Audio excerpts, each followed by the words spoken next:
8:11 on the clock right now, and we are in the middle of one of the sweetest seasons.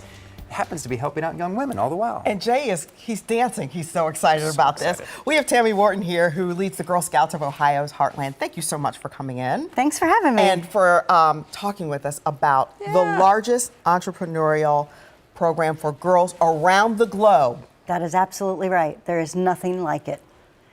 These young girls are learning to their own business. They have through the cookie program.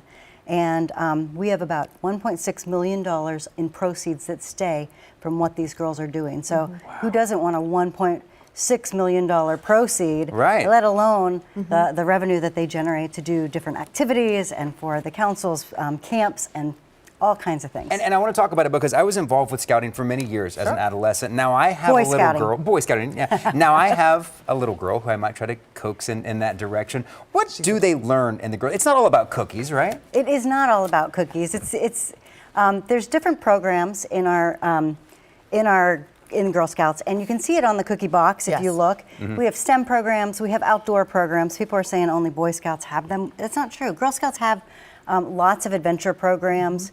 We have camps, we have life skills, and of course the phenomenal entrepreneurial program with Girl Scout Cookie Program. Sure. I loved Girl Scout camp growing up, but I want to tell you that I was also touched when I did Komen, and the Girl Scouts were there with bracelets for the survivors. Absolutely. We do a lot of partnerships within the city, and it's really important to work with our other fellow nonprofits to do programs, work with our companies to teach our girls life skills, teach them career skills for the future.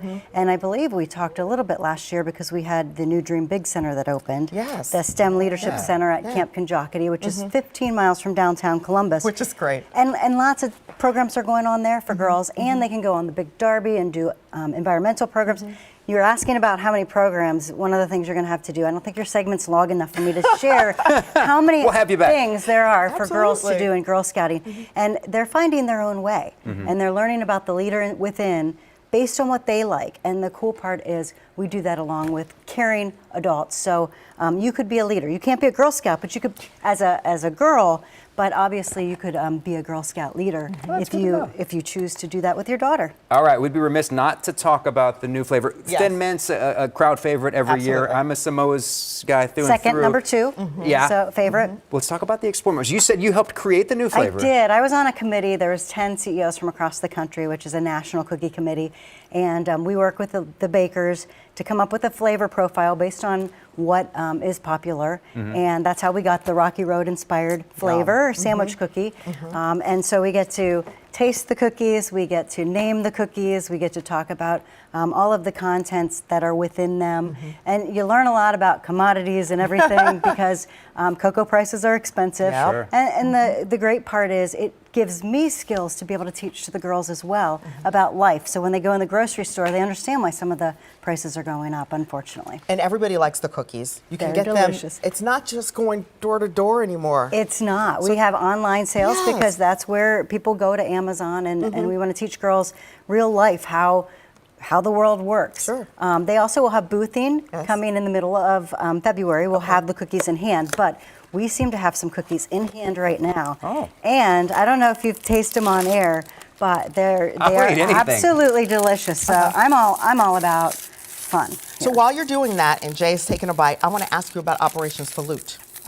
Operation Salute is so many people are. I'm going to just hand them on over to you. So many people are on New Year's resolutions, and they're saying, "Oh, we don't want to eat cookies," even though it's about supporting the girls.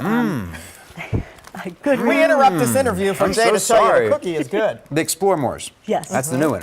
Exactly. Get it while you can. Exactly. And, go ahead. And Operation Salute is a way to support not only the girls, but our military families. They do so much for our country, and what we do is we work with local organizations to put boxes of cookies in gift boxes to go to our military and the military families, because we think it's important for them to get a little slice of home, and what's not more American than Girl Scout cookies. All right, Tammy, thanks for coming in. We will get all this information on our website so that you can get a digital order of your do-si-dos, because you know that's my favorite. Oh, absolutely. And people can go to GSOH/find cookies, and they'll be able to find local Girl Scouts in their area that they can order from. All right, and let's talk to